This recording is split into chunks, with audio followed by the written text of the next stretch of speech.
வள்ளிபுரத்தில் Taylor lorry கவிழ்ந்து விபத்துக்குள்ளானதில் இளம்பெண் உயிரிழந்தார். கர்நாடக மாநிலத்திலிருந்து கரூருக்கு டெய்லர் லாரி ஒன்று சென்று கொண்டிருந்தது. இந்த லாரியை நாமக்கல் கொசம்பட்டியை சேர்ந்த வரதராஜர் என்பவர் போட்டி வந்தார்.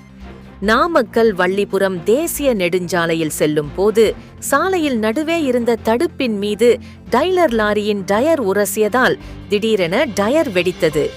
இதனைத் தொடர்ந்து டெய்லர் லாரி சாலையின் முன்னே சென்று கொண்டிருந்த எல்பிஜி டேங்கர் லாரி மீது மோதியது.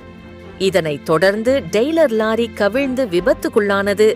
அதே சாலையில் டூவீலரில் நல்லிபாளையத்தைச் சேர்ந்த சுதா, இவருடைய மகள் ஸ்னேகா ஆகியோர் சென்று கொண்டிருந்தனர். இந்த லாரியானது இருசக்கர வாகனம் மீது மோதியதில் ஸ்னேகா சம்பவ இடத்திலேயே பரிதாபமாக உயிரிழந்தார்.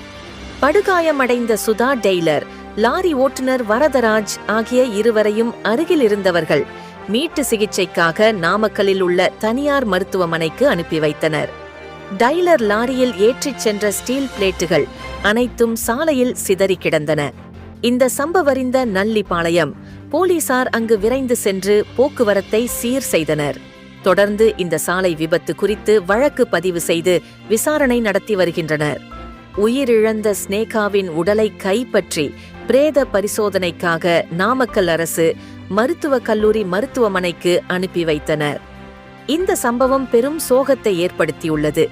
இந்த நிலையில் சாலையில் டெய்லர் லாரி கவிழ்ந்து விபத்துக்குள்ளாகும் சிசிடிவி காட்சி தற்போது வெளியாகி வைரலாகி வருகிறது.